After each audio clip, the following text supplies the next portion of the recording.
आपका मकसद क्या है ये बताओ आप। इस बार है ना राम है बस। ये यहाँ क्रिश्चियन मिशनरीज हैं जो इधर आना चाह रहे हैं, गलत बात है। क्या मकसद है आपका यहाँ आने का ये बताओ। द लाइव टीवी, सच सबसे आगे। नमस्कार, मैं हूं रंजीत झा और आप देख रहे हैं द लाइव टीवी। संघियों ने और हिंदू संगठनों ने अब कॉलेज यूनिवर्सिटी को भी अपना अड्डा बना लिया है। शिक्षा के इस जगहों को भी इन लोगों ने नहीं छोड़ा। यहां भी धर्म के नाम पर इन लोगों ने बवाल काटना शुरू कर दिया है। एक तो आपने देखा ही, उत्तर प्रदेश के मुरादाबाद से यह खबर आई कि हिंदू कॉलेज में मुस्लिम लड़कियों को जबरदस्ती हिजाब उतारने को कहा गया और कहा कि ड्रेस कोड लागू है, हिजाब में आएंगे तो एंट्री नहीं होगी। वहां पर धरना प्रदर्शन हुआ, बवाल हुआ। लेकिन अब जो हम खबर बताने जा रहे हैं, ये लोग देश को बदनाम करने के लिए भी किसी हद तक जा रहे हैं। इन लोगों ने विदेश से आई लड़कियों को भी नहीं बख्शा। मेरठ के CCS यूनिवर्सिटी यानी चौधरी चरण सिंह यूनिवर्सिटी में आई विदेशी लड़कियों के साथ अभद्रता की, उनके खिलाफ हुटिंग की है और यह वीडियो तेजी से वायरल हुआ है। आप अपने स्क्रीन पर जो ये विजुअल देख रहे हैं, इसमें लड़के उन्हें परेशान कर रहे हैं और बाद में इन पर धर्मांतरण करने के आरोप लगा दिए। ये ईसाई हैं और धर्मांतरण करने के लिए इस यूनिवर्सिटी में घूम रही हैं। अब आश्चर्य होता है कि हिंदू संगठनों की मानसिकता कितनी गंदी हो गई है कि विदेश से आने वाले पढ़ने लिखने के लिए आई छात्राओं को भी ये लोग नहीं बख्श रहे हैं। आप इस वीडियो में देखिए वहां पर क्या हुआ है। कौन है साथ में आपके? हेलो, आपके साथ में है यहाँ कोई? साथ में है कोई? यहाँ कोई साथ में आया है यहाँ? आपका मकसद क्या है ये बताओ आप। इस बार है ना राम है बस, और कोई ईश्वर नहीं है। ये यहाँ क्रिश्चियन मिशनरीज हैं जो इधर आना चाह रहे हैं, गलत बात है। हाँ मैडम, क्या मकसद है आपका यहाँ आने का ये बताओ। नहीं बस। तो देखा आपने, यहाँ पर इन लड़कियों की क्या गलती है। ये लड़की कॉलेज घूमने आई थी उनके दोस्त के कहने पे। पूरी डिटेल में हम खबर बताएंगे। कुछ वेबसाइट्स ने इस खबर को प्रकाशित भी किया है कि वहां पर हुआ क्या था। मामले में पुलिस भी आई, लड़कियों को बचाकर वापस दिल्ली भी ले गई है। लेकिन यहाँ पर लड़के, इस वीडियो में साफ सुनाई पड़ता है कि लड़के कह रहे हैं कि आप ईसाई धर्म के बारे में बताओ, और फिर बाद में इनसे कहने लगते हैं कि आप किस मकसद से यहाँ पर घूम रहे हैं। तमाम तरीके की बातचीत होती है। बाद में पुलिस इस मामले में हस्तक्षेप करती है तो इन लोगों की सुरक्षा हो पाती है। इस वीडियो को शेयर करते हुए नरेंद्र प्रताप ने लिखा, मेरठ के CCS विश्वविद्यालय में 3 कोरियन लड़कियां कल घूमने आई। हिंदूवादी संगठन से जुड़े लड़कों को मिल गई। उन्होंने लड़कियों को ट्रैप किया, उनसे ईसा मसीह के बारे में पूछकर वीडियो बनाया और धर्मांतरण के आरोप लगाकर लड़कियों को हूट किया। पुलिस ने किसी तरह लड़कियों को बचाया। इस वीडियो में साफ दिख रहा था कि लड़कियां किसी से बातचीत भी नहीं कर रही थी। जबरदस्ती इनको वही लड़के रोक रहे थे, बातचीत कर रहे थे और उनसे पूछ रहे थे। फिर हंगामा करने लगे कि ये लड़कियां धर्म परिवर्तन करने के लिए कॉलेज में घूम रही हैं, लोगों का धर्म परिवर्तन कराना चाहती थी। हैरानी तो यह होती है कि ये कट्टरपंथी दूसरे धर्म की कोई इज्जत ही नहीं करते।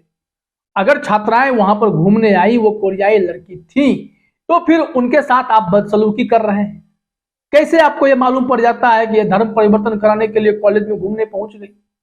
शर्म आनी चाहिए ऐसी गंदी मानसिकता वालों पर। नरेंद्र प्रताप के ही वीडियो को शेयर करते हुए वरिष्ठ पत्रकार और फिल्म मेकर विनोद कापड़ी ने भी लिखा, ये गुंडे देश को एकदम तबाह करके ही मानेंगे। जाहिर तौर पर यह चीजें दिखाई पड़ने लगी हैं।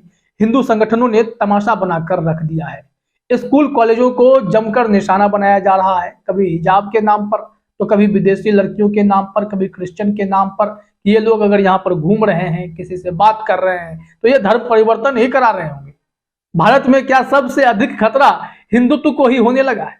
क्या हिंदू का ही धर्म परिवर्तन होने लगा है? इस वजह से ये लड़के घूम घूम कर इन लोगों को परेशान करेंगे। और कॉलेज में मुसलमानों के बारे में इनकी राय देखिए। कर्नाटक से जो हिजाब विवाद शुरू हुआ, कैसे उत्तर प्रदेश पहुंच गया। उत्तर प्रदेश में मुरादाबाद के हिंदू कॉलेज में क्या तमाशा देखने को मिला। इन लोगों ने हद ही पार कर दी। उन लड़कियों को कॉलेज में घुसने नहीं दिया जा रहा था। कॉलेज प्रशासन सामने आकर खड़ा हो गया। कि नहीं हमने ड्रेस कोड बना दिया है, आप ड्रेस कोड पहनिए, हिजाब या बुर्का में आप कॉलेज नहीं आ सकती हैं, बाहर रोक दिया गया। इसको लेकर प्रदर्शन हुए। पढ़ने का अधिकार सबको है, लेकिन कॉलेज में ये क्या शुरू हो गया, ये तो पहले तो नहीं होता था। दिक्कत क्या होने लगी? अगर लड़कियां बुर्का या फिर हिजाब में जा रही हैं तो इससे परेशानी क्या हो रही थी? टीचर को पढ़ाने में दिक्कत हो रही थी, समझ में नहीं आता है। और इस तरीके की साजिश लगातार चल रही है। दूसरे के धर्म की अवहेलना करना, उनकी आस्था का मजाक बनाना, ये सिलसिला सा चल पड़ा है और इसे रोकने टोकने वाला भी कोई दिखाई नहीं पड़ता है। तो देखा आपने, कुल मिलाकर यह पता चलता है कि हिंदू संगठनों ने हिंदुत्व के नाम पर विदेश से आई लड़कियों को भी निशाना बनाना शुरू कर दिया है। कोरियाई लड़कियां इनके चंगुल में फंसते फंसते बची, क्योंकि पुलिस ने समय पर आकर इनकी सुरक्षा कर डाली।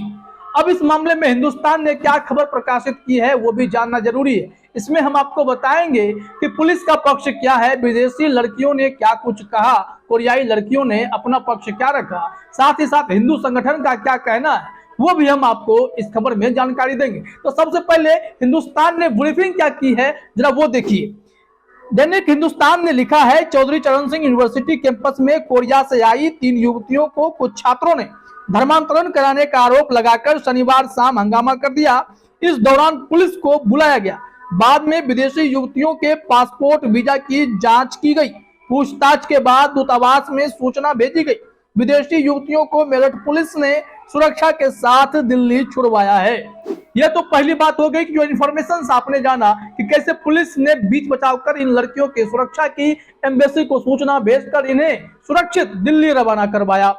अब बात करते हैं कि जो आरोप इन पर लगा कि धर्मांतरण करवा रही थी, उसमें सच्चाई कितनी है। पुलिस के सामने कोरियाई लड़कियों ने क्या कुछ कहा वो भी जरा देखिए। कोरिया से आई युवतियों ने पुलिस से बातचीत की। उन्होंने पुलिस को बताया कि यूनिवर्सिटी के अंदर कुछ युवकों ने उनके धर्म के बारे में जानकारी मांगी थी और पूछा था कि किस तरह से धर्म परिवर्तन किया जा सकता है। उनकी ओर से केवल धर्म को लेकर जानकारी दी गई। धर्मांतरण कराने का आरोप बिल्कुल गलत है। इसके बाद पुलिस ने पासपोर्ट और वीजा की पड़ताल की। एम्बेसी में सूचना भेजी गई और युवतियों को सुरक्षा के साथ दिल्ली रवाना कराया गया। पुलिस ने किसी भी तरह के धर्मांतरण के प्रयास की घटना से इनकार कर दिया है। पुलिस ने भी इस मामले में धर्मांतरण की बात से इनकार किया। विदेशी लड़कियों ने भी इनकार किया। अब हिंदू संगठनों का क्या दावा है, वो क्या कह रहे हैं, जरा उसको भी समझना जरूरी है। इसके लिए भी आप अपने स्क्रीन पर हिंदुस्तान की यह खबर देखिए। हिंदू संगठन के दक्षपुरी ने बताया कि उन्हें धर्मांतरण कराए जाने की शिकायत मिली थी, जिसके बाद वह यूनिवर्सिटी पहुंचे थे। यहाँ 3 युवकों ने बताया कि कोरिया से आई युवतियों ने उन्हें कलावा हाथ से हटाने और धर्मांतरण करने के लिए प्रेरित किया था। इन युवकों द्वारा हंगामा करते हुए तहरीर देने की बात कही गई। पुलिस को बुलाया गया था, जिसके बाद चौकी पर विदेशी युवतियों को भेजा गया था और पूछताछ की गई। यहाँ पर देखिए, इन लोगों ने आरोप लगा दिया कि कलावा हटाने को कहा, धर्मांतरण का दबाव बनाया, लेकिन यह सब निराधार निकला है। इस मामले में यहाँ पर पुलिस प्रशासन का क्या कहना है वो समझिए। सिटी एसपी मेरठ पीयूष सिंह ने इस मामले में अपनी प्रतिक्रिया दी। उन्होंने जो कुछ कहा, हिंदुस्तान के मुताबिक उनका कहना है, विदेशी युवतियां कोरिया से भारत आई थी। दिल्ली यूनिवर्सिटी के बाद वे अपनी एक सहेली खुशी के कहने पर यहाँ चौधरी चरण सिंह यूनिवर्सिटी घूमने आई थी। युवतियों में से एक हिंदी बोलती थी। यूनिवर्सिटी में कुछ युवकों ने इन विदेशी युवतियों से ईसाई बनने की प्रक्रिया और उनके धर्म के बारे में बताने को कहा था। युवती ने इसके बाद बातचीत की थी। धर्मांतरण जैसी बातें सामने नहीं आई। विदेशी युवतियों को दिल्ली भिजवा दिया गया है सुरक्षित। क्योंकि यहाँ पर सुरक्षित शब्द इसलिए कहना जरूरी है क्योंकि हिंदुत्व के ठेकेदार कब कानून को अपने हाथ में ले लेते हैं, कब मार पिटाई पर उतर आते हैं, इसकी कोई गारंटी नहीं होती है। इन्हें लगता है कि हमारे देश में सबसे अधिक खतरा हिंदू धर्म को है। हिंदुत्व के ठेकेदार जानबूझकर हुटिंग करते हैं। क्रिश्चियन वाले हों, इस्लाम वाले हों, हर किसी को परेशान करते वो दिखाई पड़ते हैं। हाल ही में खबर यह भी आई कि कुछ लोग जो थे वो पर्चा बांट रहे थे। इस्लाम से जुड़ी कुछ इंफॉर्मेशन उनके पास पाई गई और उनको इसलिए गिरफ्तार कर लिया गया क्योंकि वो माघ मेले में घूम रहे थे, पर्चा बांट रहे थे। तो आरोप यह लगा कि ये भी धर्मांतरण कराने के लिए ही घूम रहे थे। फिर उनकी भी गिरफ्तारी हो गई। आश्चर्य लगता है कि पर्चा बांटने से धर्मांतरण कराए जाने का मामला कैसे सामने आ जाता है। तमाम तरीके की खबरें फैली हुई हैं। आप देखेंगे कि कट्टरवादी सोच वाले कट्टरपंथी जो होते हैं, हिंदुत्व के ठेकेदार बने फिर रहे हैं और दूसरे धर्म की बार बार अवहेलना करते हैं, उनकी आस्था के साथ खिलवाड़ करते नजर आते हैं। अब तो भारत में मुसलमानों को प्रताड़ित किया जा रहा था, लेकिन यहाँ पर क्रिश्चियन को भी नहीं छोड़ा जाता है। विदेश से आई लड़कियां जो पढ़ने के लिए अपने देश में आई हैं, वो हमारे देश के बारे में क्या सोचेंगे, इस बारे में भी तनिक भी ये लोग सोचते नहीं हैं और बड़ा तमाशा खड़ा कर देते हैं। फिलहाल इस वीडियो में इतना ही। आप सभी का हमसे जुड़ने के लिए बहुत बहुत धन्यवाद। द लाइव टीवी, सच सबसे आगे।